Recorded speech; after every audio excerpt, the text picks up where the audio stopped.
अस्सलाम वालेकुम नाज़रीन, मैं शुएब अली उमरानी ऐं तव्हां ॾिसी रहिया आहियो BR टाइम न्यूज़। सभ खां पहिरियों शामिल कंदासीं हीअ रिपोर्ट। वफ़ाक़ी काबीना खंडु बहिरान इंक्वायरी कमीशन खे तहक़ीक़ात लाइ वधीक 3 हफ़्ता ॾियण जी मंज़ूरी ॾेई छॾी। काबीना में नंढो कारोबार इमदादी पैकेज जी बि तोसी करे छॾी। लॉकडाउन 9 मई ताईं वधाइण जी तोसी। वफ़ाक़ी काबीना जो साफ़ ऐं सहाफ़ती तंज़ीमुनि लाइ ग्रांट्स जी बि मंज़ूरी। काबीना में हेल्थ केयर वर्कर्स लाइ माली मुआवनत जे पैकेज जी बि मंज़ूरी ॾिनी। मुल्क में कोरोना वायरस सबबि वधीक 20 ॼणा फौत। टोटल तादाद 301 थी वियो।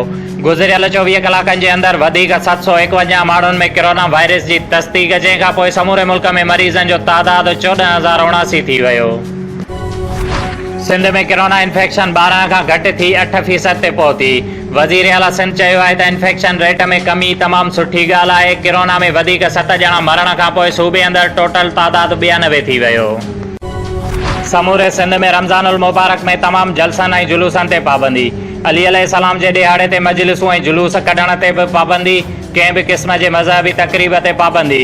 मस्जिदुनि में ख़तमुल क़ुरान जे इज्तिमा ते पिणु पाबंदी लॻाई वई।